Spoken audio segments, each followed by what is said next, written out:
Everyone, I hope you all are doing good. So आज हम पढ़ने जा रहे हैं फीमेल रिप्रोडक्टिव सिस्टम। मैंने इसका पार्ट 1 ऑलरेडी अपलोड कर चुकी हूँ अपने चैनल पे। अगर आपने उसको चेक नहीं किया तो आप उसको चेक कर सकते हैं मेरे चैनल पे। पार्ट 1 में हम डिस्कस किया था मेल रिप्रोडक्टिव सिस्टम, और अब पार्ट 2 में हम डिस्कस करेंगे फीमेल रिप्रोडक्टिव सिस्टम। अगर आपने पार्ट 1 नहीं देखा है तो पहले उसको जाके प्लीज़ चेक कर लीजिए, फिर अब हम पार्ट 2 के साथ प्रोसीड कर रहे हैं। Thank you. चलो स्टार्ट करते हैं। Female reproductive system, it consist of ovaries 1 pair, ductus system, fallopian tube. Fallopian tube का दूसरा नाम ओविडक्ट। ओविडक्ट के बाद यूट्रस। यूट्रस का दूसरा नाम हिस्ट्रा और वॉम भी बोलते हैं। सर्विक्स और विजीना। एक्सटर्नल जेनाइटेलिया को हम वल्वा भी बोलते हैं। ये दूसरे जो नाम है ना इनके, ये सेकेंडरी नाम से नीट में बड़े पूछे जाते हैं। मतलब एक्सटर्नल जेनाइटेलिया की जगह लिख दिया होगा वल्वा और आपको पता ही नहीं होगा कि वल्वा क्या होता है भाई। तो ये नाम लर्न कर लेना कि एक्सटर्नल जेनाइटेलिया का ही दूसरा नाम वल्वा होता है। अब इसमें आते हैं मोन्स प्यूबिस, लेबिया मेजोरा, हाइमर और क्लिस्टोरिस। एसेसरी ग्लैंड्स भी होते हैं फीमेल रिप्रोडक्टिव सिस्टम में, और मेमरी ग्लैंड्स तो सबको पता है 1 पेयर होता है, सेकेंडरी सेक्सुअल करैक्टर होता है ये। इसका कोई मेन रोल नहीं होता है रिप्रोडक्टिव साइकिल में, बट ये सेकेंडरी सेक्सुअल करैक्टर होता है फीमेल्स के केस में। अब ये जो डायग्राम है बहुत इंपॉर्टेंट डायग्राम है, और इससे ही आपके सारा फीमेल रिप्रोडक्टिव सिस्टम क्लियर हो जाएगा। जब आपको रिवीजन करनी होती है, बहुत जल्दी करनी होती है, तो ये जो डायग्राम है ये आपकी बहुत हेल्प करेगा उस टाइम पे। कुछ भी पढ़ने की ज़रूरत नहीं है, just go through this diagram, आपका सारा कुछ रिवाइज हो जाएगा। बहुत स्पेशल डायग्राम है। अब मैं बताती हूँ आपको डायग्राम में क्या क्या है। सबसे पहले हम बात करेंगे फेलोपियन ट्यूब की। ये है आपकी फेलोपियन ट्यूब। फेलोपियन ट्यूब के ना 3 पार्ट होते हैं। कौन कौन से? फिम्ब्रिय ये जो ब्रश ऐसे ऐसे बने हुए ना, ये ऐसे ऐसे, थोड़ा ज़्यादा ही मोटा हो गया है हमारा ब्रश जो है, ये ले लेते हैं। ये जो है आपकी ये है फिम्ब्रिय होते हैं ये। अब फिम्ब्रिय के बाद आता है आपका इनफंडिब्यूलम। कौन आता है? इनफंडिब्यूलम। फिम्ब्रिय के बाद आ गया इनफंडिब्यूलम, ये फर्स्ट पार्ट, ये सेकंड पार्ट। फिर आता है आपका एम्प्यूला। एम्प्यूला वो रीजन होता है साइट ऑफ फर्टिलाइजेशन, मतलब जहाँ पे आपका स्पर्म और ओवम फर्टिलाइजेशन होती है, जहाँ पे स्पर्म और ओवम की, वो होता है एम्प्यूला रीजन में होती है। इसको बोलते हैं साइट ऑफ फर्टिलाइजेशन। ये बहुत इंपॉर्टेंट है, इसको याद कर लेना। Ampulla region is site of fertilization. सबसे पहला फिम्ब्रिय, फिर इनफंडिब्यूलम और एम्प्यूला। फिम्ब्रिय जो है उसकी फिंगर लाइक प्रोजेक्शंस होती हैं, जो कि हमारी ओवरी से जब ओवर रिलीज होता है तो वो उसको कैच कर लेता है और फिर अंदर की तरफ लेके जाता है। एम्प्यूला। फिर इस्थमस, एक होता है इस्थमस जो कि पोस्टीरियर होता है। अब हम आते हैं ओवरी पे। ओवरी क्या प्राइमरी सेक्स ऑर्गन है, इसमें हमारी क्या बनते हैं? ओवम्स बनते हैं। और फेलोपियन ट्यूब का दूसरा नाम ओविडक्ट होता है, आपको बताया मैंने। अब आते हैं हमारे इस चीज़ पे, ये है एंडोमेट्रियम। ये क्या है? एंडोमेट्रियम। ये ही जो है ना, ये आपकी ग्लैंड्यूलर होती है। क्या होती है? ये एंडोमेट्रियम होती है। ये इनर लेयर होती है। ग्लैंड्यूलर होती है, सिक्रीटरी होती है, वेस्क्यूलर होती है, और ये चेंज होती है मेंस्ट्रुअल साइकिल में। इसी में चेंजेस आते हैं मेंस्ट्रुअल साइकिल में, इसी में चेंजेस आते हैं, उसकी वजह से ही मेंस्ट्रुअल साइकिल होती है। इनर लेयर होती है, ग्लैंड्यूलर होती है, मतलब इसमें ग्लैंड्स बहुत ज़्यादा प्रेजेंट होते हैं, यही थिक होती है। और सिक्रीटरी होती है, आपको पता है सिक्रीटरी होती है। और वेस्कुलर होती है, इसमें बहुत सारा वो वेसल्स वगैरह होती हैं, ब्लड वेसल्स। और चेंज ड्यूरिंग मेंस्ट्रुअल साइकिल किस में आते हैं चेंजेस? एंडोमेट्रियम में चेंजेस आते हैं। किस में आते हैं? एंडोमेट्रियम में आते हैं। सबसे ज़्यादा इनर लेयर होती है हमारी एंडोमेट्रियम, फिर उससे बाहर होती है मायोमेट्रियम। कौन सी होती है? मायोमेट्रियम। मायोमेट्रियम का काम है, मस्कुलर लेयर होती है, स्मूथ मसल से बनी होती है, मस्कुलर लेयर होती है, तभी इसका नाम देखो मायोमेट्रियम। और मस्कुलर लेयर रिलेटेबल है ना, स्मूथ मसल से बनी होती है। स्ट्रॉन्ग कॉन्ट्रैक्शंस होती है इसमें ड्यूरिंग बर्थ, जब बेबी का बर्थ होता है तो इसमें कॉन्ट्रैक्शंस होती है। किस में होती है? मायोमेट्रियम में होती हैं। इंपॉर्टेंट है, लर्न कर लेना, पूछ सकते हैं नीट में। पेरीमेट्रियम हमारी आउटर लेयर होती है, और इसका कुछ खास काम नहीं होता, रोल नहीं होता है इसका कुछ भी, लेकिन एंडोमेट्रियम मायोमेट्रियम के ये रोल्स हैं, ये लर्न कर लेना, इम्पॉर्टेंट है। अब हम बात करते हैं सर्विक्स की। ये होता है आपका सर्विक्स जो होता है वो स्ट्रॉन्गेस्ट स्पिंस्टर ऑफ बॉडी, ये सबसे स्ट्रॉन्गेस्ट मसल होती है। सर्विक्स हमारा स्ट्रॉन्गेस्ट स्पिंस्टर ऑफ बॉडी होता है। ये होती है सर्वाइकल कैनाल या सर्विकल कैनाल होती है। और ये होता है वजीना, और ये होता है हाइमन। ठीक है, ये होता है सर्विक्स, फिर होता है सर्वाइकल कैनाल, और फिर वजीना और फिर हाइमन। अच्छा, सर्वाइकल कैनाल और वेजिना मिलकर बर्थ कैनाल बनाते हैं। क्या बनाते हैं? सर्विकल कैनाल और वेजिना मिलके बर्थ कैनाल बनाते हैं। ये दोनों मिलके बर्थ कैनाल बनाते हैं। अब जो हमारा वेजिना होता है वो होता है 8 to 10 सेंटीमीटर, एसिडिक होता है, लैक्टोबैसिलस बैक्टीरिया होता है इसमें। लैक्टोबैसिलस जो बैक्टीरिया होता है वो इसको एसिडिक बनाता है। वेजिना को लैक्टोबैसिलस बैक्टीरिया क्या बनाता है? एसिडिक बनाता है। ये भी इम्पॉर्टेंट पॉइंट है ये वाला, इसको भी याद ज़रूर करना। अब ये ऊपर जो है ये आपका होता है यूट्राइन फंडस, ये होता है यूट्राइन फंडस और ये होती है यूट्राइन कैविटी। अच्छा, नीट में कभी ना डायग्राम दे दिए जाते हैं, बोर्ड्स में भी डायग्राम दे दिए जाते हैं और लेबलिंग पूछ ली जाती है और उनका रोल पूछ लिया जाता है बोर्ड्स में, और नीट में ऐसे डायग्राम दिया होगा और नाम पूछा होगा। तो ये डायग्राम लर्न कर लेना, सभी पार्ट्स में बहुत अच्छे से एक्सप्लेन किए हुए हैं, बहुत इंपॉर्टेंट डायग्राम है ये, तो इसका काफ़ी ध्यान रखें। अच्छा, फैलोपियन ट्यूब में हमारे simple columnar ciliated epithelial cells होते हैं। ये क्या करते हैं? ओवा को, मतलब सिलिएटेड मतलब ओवा की मूवमेंट कराते हैं। यहाँ से ओवा आएगा ना, यहाँ से ऐसे जाएगा हमारा ओवा यहाँ यूट्रस की तरफ। अगर उसकी फर्टिलाइजेशन हो जाएगी तो यूट्रस में इम्प्लांट हो जाएगा। फर्दर अगर नहीं होगी उसकी फर्टिलाइजेशन तो वो यूट्रस में इम्प्लांट नहीं होगा। तो जो सिलिएटेड एपिथेलियल सेल्स होते हैं यही रिस्पॉन्सिबल होते हैं किसके लिए? मूवमेंट के लिए। किसकी? ओवा की, यूट्रस की तरफ ये मूवमेंट करवाते हैं। ये फैलोपियन ट्यूब में प्रेजेंट होते हैं सिलिएटेड एपिथेलियल सेल्स। चलिए अब हम फर्दर प्रोसीड करते हैं। Suspensory ligament connect ovary to pelvic wall. Pelvic wall से आपकी ओवरी को कौन कनेक्ट करता है? सस्पेंसरी लिगामेंट करते हैं आपकी ओवरी को पेल्विक वॉल के साथ connect. Important point, ovarian ligament connect ovary to uterine wall. Uterine wall कहाँ पे है आपकी? ये देखिए आपकी यूट्राइन वॉल, ये जो है ना ये है आपका कौन सा लिगामेंट है? ओवरियन लिगामेंट है आपका, जो कि ओवरी को कनेक्ट कर रहा है यूट्राइन वॉल के साथ। ये दोनों इंपॉर्टेंट पॉइंट है। Next, female accessory duct. अच्छा, अब एसेसरी डक्ट भी पूछे जाते हैं। मेल के केस में एसेसरी डक्ट पूछ लेता है कि मेल के बताओ, और फीमेल्स के भी पूछ लेता है। तो फीमेल के एसेसरी डक्ट होते हैं ओविडक्ट, यूट्रस और वजीना, ये एसेसरी डक्ट्स होते हैं। बर्थ कैनाल मैंने आपको बताया, सर्विकल कैनाल और वजीना मिलकर बर्थ कैनाल बनाते हैं। अब हम पढ़ेंगे ओवरीज के बारे में। ओवरीज 1 पेयर, सबको पता है 1 पेयर, और ये होते हैं प्राइमरी सेक्स ऑर्गन। यहाँ पे मतलब ये बहुत इंपॉर्टेंट रोल प्ले करते हैं हमारी किसमें? रिप्रोडक्टिव साइकिल में। ये प्राइमरी सेक्स ऑर्गन्स होते हैं। यहाँ पे बनते हैं हमारे ओवा। ओवरीज में क्या बनते हैं? हमारे ओवा। अब इनकी पोजीशन क्या होती है? The ovaries are located on each side of the lower abdomen. Lower abdomen में होती है and is connected to the pelvic wall by and uterus by ligaments. Ligaments के थ्रू कनेक्ट होती है। ऊपर पढ़ा हमने। साइज़ पढ़ लेते हैं और शेप, लेंथ होती है इनकी 2 से 4 सेंटीमीटर। आमंड शेप, आमंड होता है ना आपका ऐसे होता है ना आपका आमंड, ऐसी इनकी कुछ शेप होती है। और ये मीजोडर्मल, ये मीजोडर्म से बनी होती है। एक्टोडर्म, एंडोडर्म, ये एक्टोडर्म, मीजोडर्म और एंडोडर्म तो आपने पढ़ी ही होगी। तो ये जो मीजोडर्म है ये इससे बनी होती है ओवरीज। जो भी हमारे इंटरनल पार्ट्स है ना वो मेजॉरिटी में जो है वो मीजोडर्मल ही होते हैं ओरिजिन में। अंदर के जो पार्ट्स होते हैं इंटीरियर पार्ट्स, जैसे कि आपका हार्ट है वो भी मीजोडर्मल ही है ओरिजिन में। चलिए अब फर्दर प्रोसीड करते हैं। Structure, each ovary is covered by a thin epithelial which encloses the ovarian stroma. The stroma is divided into 2 zones, a peripheral cortex and an inner medulla. ये जो structure है मैं आगे आपको इसको ना आपको आगे एक्सप्लेन करती हूँ डायग्राम के through. Ground substance of ovary stroma होता है, कनेक्टिव टिश्यू से बना होता है स्ट्रोमा, और स्ट्रोमा के भी 2 पार्ट होते हैं फर्दर, एक्सटर्नल स्ट्रोमा और इंटरनल। अच्छा, इंटरनल को हम मेडुला बोलते हैं। अच्छा, आप इसको ऐसे याद कर सकते हो, इंटरनल अंदर मतलब मिड में मतलब मेडुला, मिड में ऐसा आता है ना कुछ, मिड में एम से स्टार्ट होता है मिड भी, और मेडुला भी एम से स्टार्ट होता है। तो उसको आप ऐसे लर्न कर सकते हो कि मिड में क्या है? मेडुला, मेडुला मतलब अंदर है, और एक्सटर्नल को कॉर्टेक्स। ये है आपका वो जो मैं आपको बता रही थी कि स्ट्रक्चर एक्सप्लेन करूँगी डायग्राम के थ्रू, तो वो ये स्ट्रक्चर है। तो ये जो है बाहर ये आपकी होती है, ओवरी के बाहर क्या होती है? जर्मिनल एपिथीलियम, ये क्यूबॉइडल एपिथीलियम से बनी होती है। अच्छा, ये जो अंदर वाला अंदर मतलब ये बाहर वाले जो पार्ट है, इसके अंदर जो पार्ट है ये बाहर वाला कॉर्टेक्स है। और ये क्या आपकी ट्यूनिका एल्बुजिनिया हमने एक और जगह पढ़ी है टेस्टिस के केस में।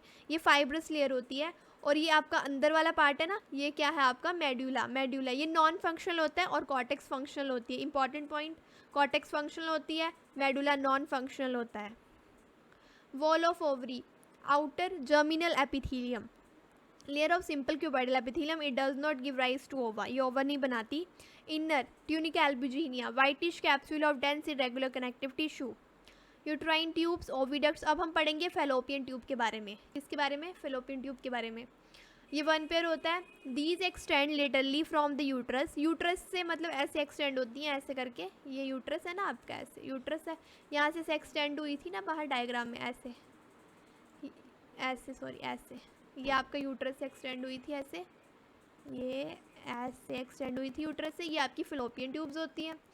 अच्छा, फेलोपियन ट्यूब लेंथ 10 से 12 centimetre. Epithelial ciliated simple columnar cells होते हैं इसमें प्रेजेंट. बताया था आपको ऊपर, इंपॉर्टेंट पॉइंट है. Which help to move a fertilized ovum. बताया था आपको फर्टिलाइज्ड ओवम को हेल्प करते हैं मूवमेंट में. किसकी तरफ? यूट्रस की तरफ लेके जाती है, और सेकेंडरी ओसाइट भी. चलिए आगे है स्ट्रक्चर. फिम्ब्रिय, फिम्ब्रिय में है the edges of the infundibulum possess.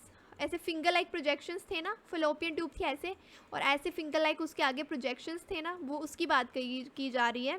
इसके 4 पार्ट होते हैं फेलोपियन ट्यूब के. फिम्ब्रिय, इनफंडिब्यूलम, एम्प्यूला और इस्थमस. फिम्ब्रिय जो है the edges of the infundibulum possess finger like projections called fimbriae which help in capturing of oocyte. ये क्या करते हैं? फिम्ब्रिय से फिंगर से हम क्या करते हैं? पकड़ते हैं ना चीज़ों को. वैसे ये फिंगर लाइक प्रोजेक्शंस होती हैं जो हेल्प करती हैं oocyte को कैच करने में जब वो ओवरी से रिलीज होता है.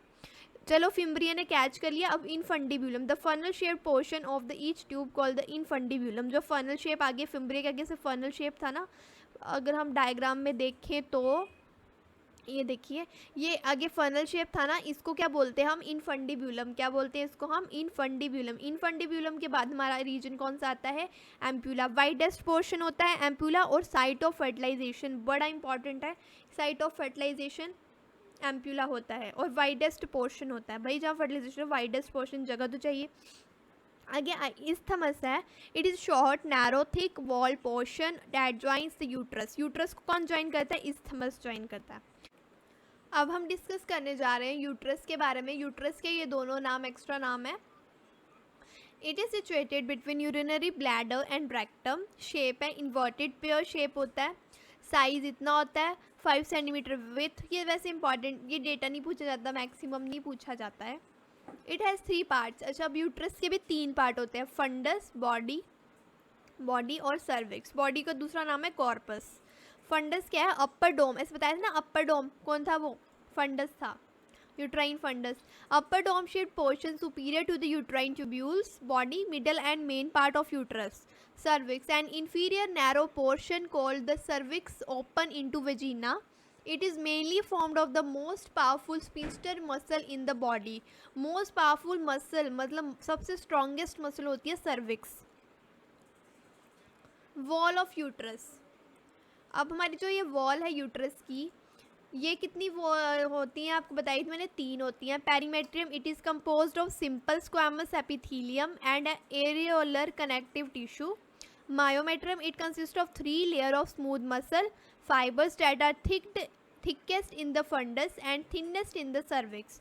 Thickest कहाँ पे होती है? मायोमेट्रियम फंडस के पास. और थिन कहाँ हो जाती है? पतली कहाँ हो जाती है? सर्विक्स के पास. It is responsible for strong contraction during delivery. मैंने आपको स्टार्टिंग में समझाया था.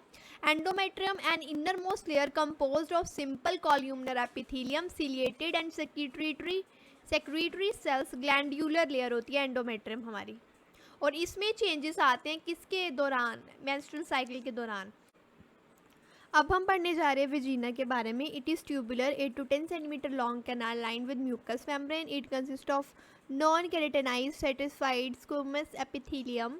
It lies in a series of transverse fold called rugae. अच्छा, ऐसे ऐसे होते हैं, इनमें फोल्ड्स होते हैं, ऐसे ऐसे फोल्ड्स होते हैं जिनको हम रूगे बोलते हैं. वेजिना में ऐसे ऐसे इरेगुलर फोल्ड्स होते हैं जिनको हम क्या बोलते हैं? रूगे बोलते हैं. Mucosa of vagina contain large stores of glycogen होता है. decomposition of glycogen by lactobacillus bacteria produce organic acids. The resulting acidic environment retards microbial growth but it is harmful to sperms. Acidic होता है ना हमारा वजीना जो होता है वो एसिडिक होता है। ये क्या होता है, हार्मफुल होता है किसके लिए, स्पर्म्स के लिए, लेकिन ये यूज़फुल होता है किसको मारने के लिए, जो हार्मफुल माइक्रो ऑर्गेनिजम्स होते हैं उसको मारने के लिए ये यूज़फुल होता है। लैक्टोबैसिलस बैक्टीरिया क्या बनाता है, एसिडिक बनाता है वजीना को। और ये stores of glycogen, mucosa of vagina contain large stores of glycogen, this is important. अब फर्दर है ग्लैंड्स आर एब्सेंट। अच्छा इसका मतलब है एब्सेंट है, इसका मतलब एब्सेंट है, और इस चीज़ का मतलब है प्रेजेंट। ये शॉर्ट फॉर्म्स हैं एब्सेंट और प्रेजेंट की। अब नेक्स्ट है external opening of vagina is vaginal orifice. It is guarded by a thin fold of vascularized mucous membrane called hymen. The hymen is often torn during the first coitus intercourse. However, it can also be broken by sudden fall or jolt, insertion of vaginal tampon, active participation in some sports like riding, horse, cycling, etc. In some women, the hymens persist even after coitus. In fact, the presence or absence of hymen is not a reliable indicator of virginity or sexual experience. मतलब hymen किसी भी चीज़ से टूट सकता है, उसका मतलब ये नहीं है कि क्वाइटस के बाद भी जो है हाइमन रहता है। अगर हाइमन जो है वो प्रसिस्ट करता है, हाइमन प्रसिस्ट करता है, अलग अलग जो फीमेल्स हैं उन सब में अलग अलग तरह से सिचुएशंस बनती हैं। किसी में क्वाइटस के बाद भी हाइमन रहता है, किसी में जो है कि वो अगर स्पोर्ट्स वगैरह में पार्टिसिपेट कर रही हैं या राइडिंग, हॉर्स राइडिंग में, या फिर मतलब कोई भी स्पोर्ट्स है, या फिर अचानक से गिर गई, सडन फॉल हो गया, तब भी हाइमन टूट सकता है। वो कोई भी इंडिकेटर नहीं है वर्जिनिटी का या सेक्सुअल एक्सपीरियंस का, हाइमन का टोन होना। नेक्स्ट है वल्वा। वल्वा मतलब external genitalia present in pelvic region. ये प्रेजेंट का होता है पेल्विक रीजन में। ये है आपका मोन्स प्यूबिस। एडिपोज टिश्यू होता है मोन्स प्यूबिस, किससे बना होता है, adipose tissue, fat storing tissue होता है एडिपोज टिश्यू। प्यूबिक हेयर होते हैं। यूरेथ्रल ओरिफाइस, ये वेजिनल ओरिफाइस है। ये पैरायूरेथ्रल ग्लैंड्स है जिनको हम स्कीन्स ग्लैंड भी बोलते हैं। ये होमोलॉगस होते हैं मेल्स प्रोस्टेट ग्लैंड के।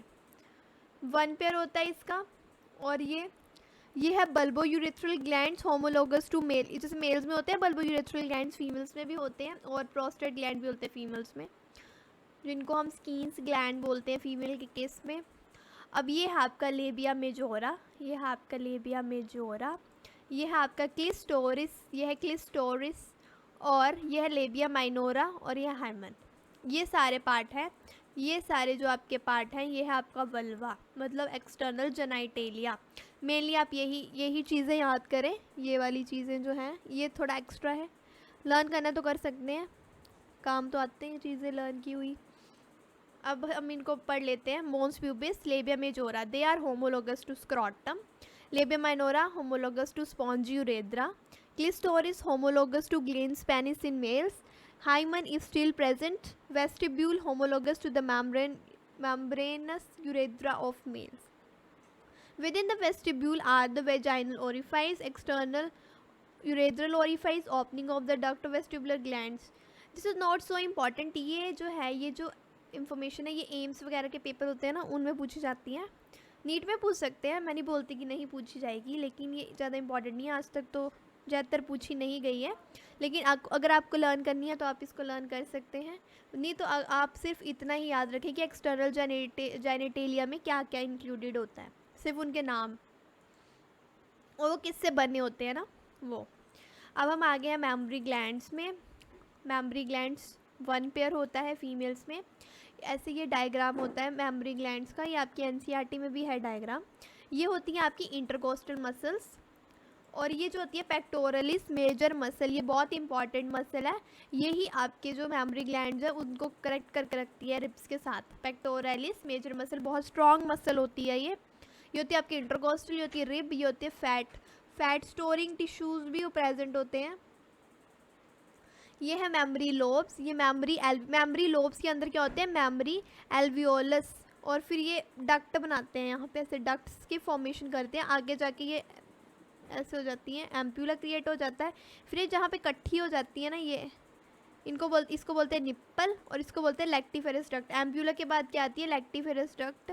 एक सेकंड मैं इसको थोड़ा थिन कर लेती हूँ, पेन को थिन कर लेते हैं। ये ऐसे, ये आपकी आगे मेमरी लोब, ये आपकी लोब है, मैं आपको यहाँ बताती हूँ। ये आपकी लोब है ना, लोब है, लोब के अंदर है आपके एल्वियोलाई, मेमोरी एल्वियोलस बोलते हैं जिनको हम। मेमोरी एल्वियोलस जो है वो आगे जाके ऐसे यहाँ से निकलती है आपकी डक्ट निकलती है, जिसको हम क्या बोलते हैं, मेमोरी डक्ट बोलते हैं। मेमोरी डक्ट आगे जाके से वाइड हो जाती है, इसको बोलते हैं हम एम्प्यूला। एम्प्यूला के बाद फिर वो ऐसे हो जाती है, कम छोटी हो जाती है, मतलब पतली हो जाती है, उसको बोलते हैं हम लैक्टिफेरस डक्ट। लैक्टिफेरस डक्ट जाके आगे बहुत सारी जुड़ जाती है, आगे जाके बहुत सारी लैक्टिफेरस डक्ट जुड़ जाती है, तो किसकी फॉर्मेशन करती है, निप्पल की। किसकी फॉर्मेशन करती है, निप्पल की। तो ऐसे है आपका मेमोरी ग्लैंड। अब इसको फर्दर हम पढ़ लेते हैं अच्छे से डिटेल में। Memory gland is a modified apocrine sweat. ये स्वेट ग्लैंड था जो मॉडिफाई होके मिल्क प्रोड्यूसिंग ग्लैंड बन गया है। Mammary gland attach with pectoralis major muscles through Cooper's ligament. Cooper's ligament के थ्रू ये अटैच होती हैं, किससे, रिब्स से। कूपर्स लिगामेंट के थ्रू पेक्टोरलिस मेजर मसल से अटैच होती हैं mammary glands. Mammary gland consist of 15 to 20 lobes. अब लोब्स बनाई थी ना मैंने डायग्राम में, वो 15 से 20 लोब्स होती हैं हर एक मेमोरी ग्लैंड के अंदर। In each lobe are several smaller compartments called lobules composed of grape like clusters of milk secreting glands termed alveoli. बताया था लोब्स के अंदर क्या होते हैं, एल्वियोलाई होते हैं। Each lactiferous duct typically carries milk from one of the lobe to the exterior. Lobe से लैक्टिफेरस डक्ट जो है लोब से मिल्क लेके जाती है बाहर। अब lactation, growth of mammary gland during puberty is called thelarche, is called thelarche, इसको इज कॉल्ड द लार्क। बहुत इंपॉर्टेंट पॉइंट है ये बहुत इंपॉर्टेंट पॉइंट है। Which regulate by estrogen. Estrogen regulate करता है मेमोरी ग्लैंड की growth को at the time of puberty and during pregnancy regulated by progesterone and lactogen hormone. Progesterone और लैक्टोजन एक जो हार्मोन होता है वो रेगुलेट करते हैं मेमोरी ग्लैंड की ग्रोथ को at the time of pregnancy. Further puberty के टाइम पे कौन करता है, एस्ट्रोजन। इंपॉर्टेंट है ये point. Even though prolactin levels increase as the pregnancy progresses, no milk secretion occurs because progesterone inhibits effect of prolactin। जब तक बेबी की डिलीवरी नहीं होती तब तक जो है इनिबिट कौन करता है सिक्रीशन मिल्क की, कौन करता है, प्रोजेस्टेरोन। कौन करता है, प्रोजेस्टेरोन। प्रोलैक्टिन का जो लेवल है वो तो इंक्रीज होता है, लेकिन मिल्क सिक्रीशन को इनिबिट कौन करता है, प्रोजेस्टेरोन। अब प्रोलैक्टिन तो बढ़ेगा ही ना, पर उस मिल्क तो सिक्रीट होता नहीं है। जब बेबी डिलीवर हो जाता है उसके बाद मिल्क सिक्रीट होता है, तो उसको इनिबिट, जो मिल्क की सिक्रीशन को इनिबिट करता है eight the time of pregnancy, वो होता है आपका प्रोजेस्टेरोन हार्मोन। और प्रोलैक्टिन उस टाइम इंक्रीज होता है लेकिन उसको इनिबिट करके रखता है progesterone. After delivery the level of oestrogen and जैसे ही डिलीवरी हो जाती है एस्ट्रोजन और प्रोजेस्टेरोन का लेवल कम हो जाता है in mother, blood decreases and the inhibition is remove. जैसे ही प्रोजेस्टेरोन कम हो गया वैसे ही प्रोलैक्टिन को जो इनिबिट करा था वो ही खत्म हो गया, तो प्रोलैक्टिन तो फिर मिल्क रिलीज करवा देगा। अब मिल्क फॉर्मेशन और सिक्रीशन हार्मोन, मिल्क बनाता कौन और सिक्रीट कौन करता है, प्रोलैक्टिन। कौन करता है, प्रोलैक्टिन। इंपॉर्टेंट है। मिल्क इजेक्शन, मिल्क को इजेक्शन मतलब बाहर कौन लेकर आता है, बनाता और सिक्रीट तो यही करता है, लेकिन बाहर कौन लेके आता है, ऑक्सीटोसिन। कौन, ऑक्सीटोसिन। इंपॉर्टेंट है ये। The principal stimulus in maintaining prolactin secretion during lactation is the sucking action of the infant. ऐसे नहीं आता मिल्क बाहर, जब उस जो इन्फेंट होता है वो निप्पल को सक करता है तभी हमारे ब्रेन के पास मैसेज आता है और फिर वो हाइपोथैलेमस सिक्रीट करता है, पिट्यूटरी ग्लैंड सिक्रीट करता है आपका ऑक्सीटोसिन, फिर ऑक्सीटोसिन हार्मोन रिलीज होता है, फिर आपका मिल्क जो है वो बाहर आता है बेबी के माउथ में। जब बेबी सक करता है निप्पल को तभी जो है सकिंग एक्शन होता है ना, इन्फेंट जो है सक करते हैं निप्पल को, तभी उसका जो है प्रोलैक्टिन सिक्रीशन जो है वो स्टिमुलेट होती है, बढ़ता और ज़्यादा बढ़ता है, और फिर ऑक्सीटोसिन जो है वो रिलीज़ करवा देता है आपका milk. Note, first milk release after birth called colostrum. जो पहला मिल्क निकलता है बेबी की डिलीवरी के बाद, जो पहला मिल्क निकलता है बेबी की डिलीवरी के बाद उसको हम बोलते हैं कोलेस्ट्रम। कोलेस्ट्रम ये येलो कलर का होता है। Important, composition of human milk. Human milk में क्या क्या होता है, लैक्टोज होता है, केजिन रिच होता है, फैट एब्सेंट होता है, मिनरल्स प्रेजेंट होते हैं, बहुत कम आयरन होता है, विटामिन होते हैं, और ये सबसे इम्पॉर्टेंट है, सबसे इम्पॉर्टेंट उसमें क्या होती है, एंटीबॉडीज़ होती हैं जो कि पैसिव इम्यूनिटी, बनी बनाई इम्यूनिटी किसको दे प्रोवाइड करती है, इन्फेंट को प्रोवाइड करती हैं। आईजीए एंटीबॉडी होती हैं किसमें, मिल्क में, ह्यूमन के।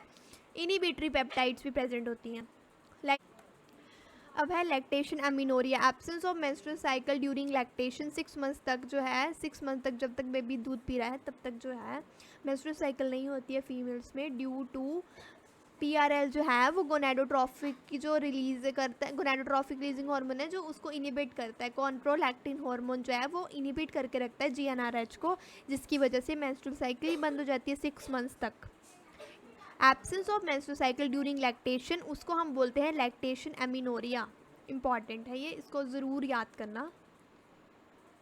फॉलिक्यूलोजेनेसिस या फिर oogenesis। अब फाइनली हम oogenesis पे आ गए हैं जो कि बहुत ही इंपॉर्टेंट है, बहुत ही ज़्यादा इंपॉर्टेंट है, बहुत ही ज़्यादा इंपॉर्टेंट है, और ये बहुत ही अच्छे से एक्सप्लेन किया हुआ है यहाँ पे।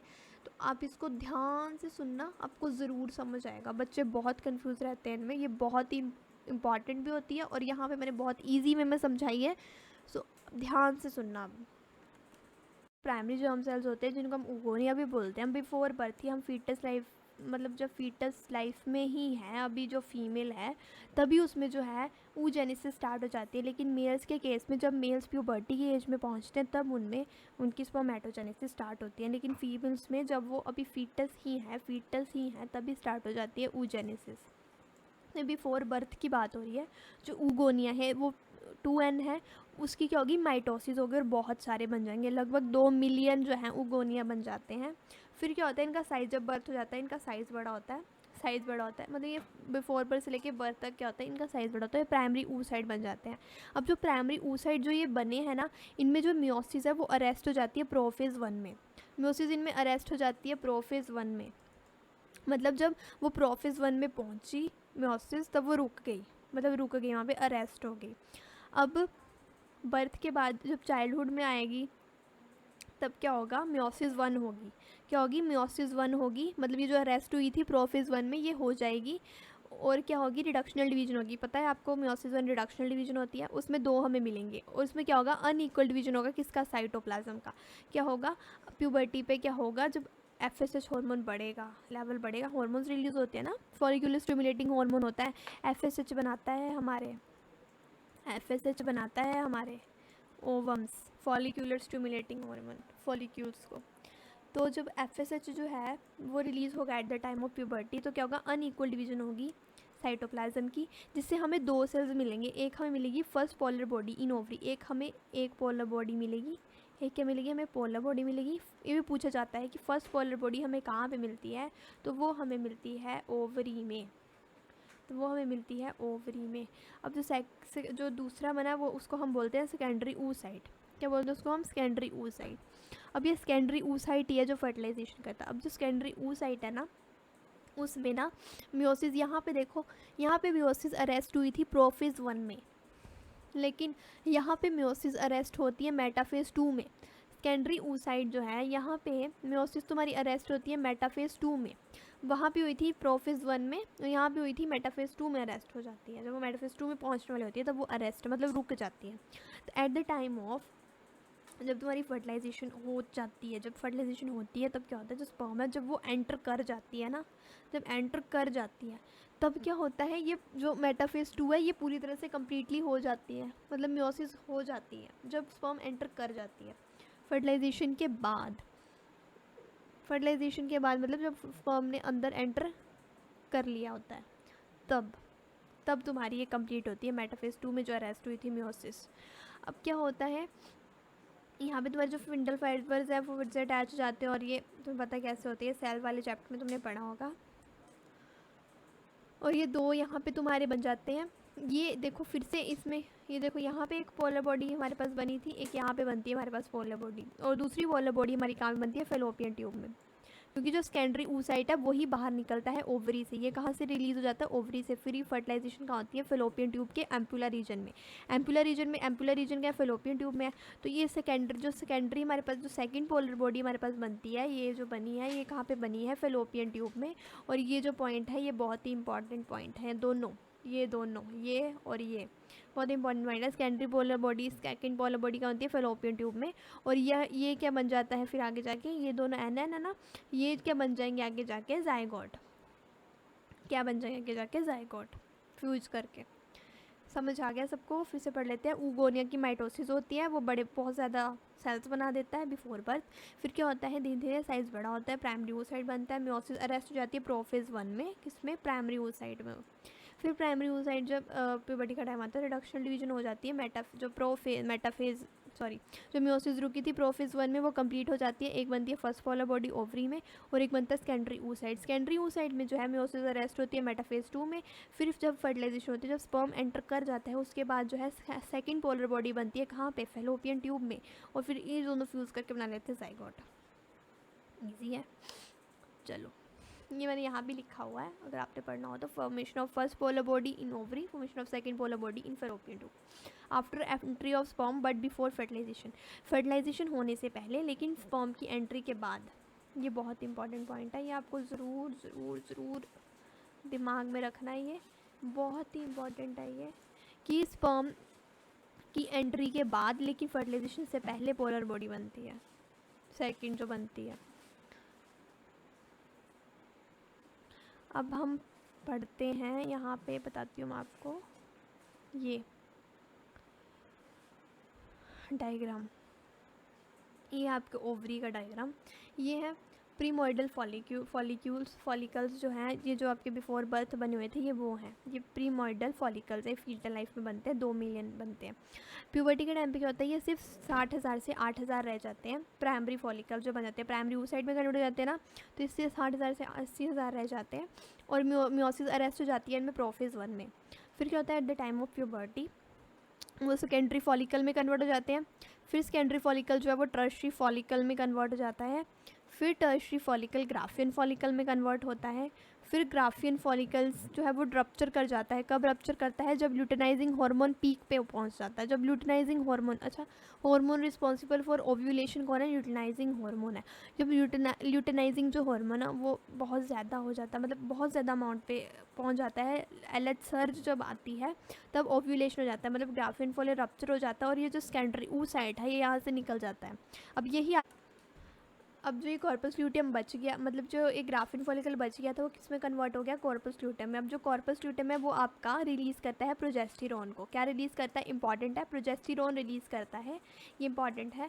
और जो है आपका कॉर्पस ल्यूटियम, उसको कौन मेंटेन करके रखता है, उसको मेंटेन करके रखता है LH। कौन, ल्यूटेनाइजिंग हार्मोन उसको मेंटेन करके रखता है। जैसे ही LH का लेवल कम हो गया तो ये जो है ये कन्वर्ट हो जाते हैं कॉर्पस एल्बिकेंस में। किस में कन्वर्ट हो जाते हैं, कॉर्पस एल्बिकेंस में, जो कि वाइट कलर के दिखते हैं।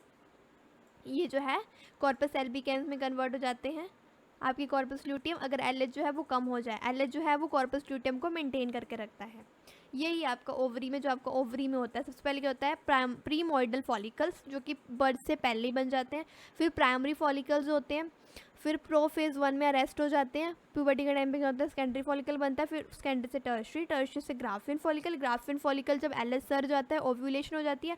ओव्यूलेशन में सेकेंडरी oocyte निकल जाता है, जिसमें म्योसिस अरेस्ट होती है मेटाफेज 2 में। फिर कॉर्पस ल्यूटियम बनता है, कॉर्पस ल्यूटियम आपका रिलीज करता है प्रोजेस्टेरॉन के को कॉर्पस ल्यूटियम को कौन मेंटेन करके रखता है, LH। जैसे LH का लेवल कम हुआ, आपका कॉर्पस ल्यूटियम जो है वो कॉर्पस एल्बिकेंस में कन्वर्ट हो गया, जो कि वाइट कलर के होते हैं। बस इसमें यही है। चलो अब मैं आपको यहाँ पे बताती हूँ। प्रीमोइडल फॉलिकल्स आपको मैंने बताया था फीटल लाइफ में बनते हैं, 2 मिलियन होते हैं।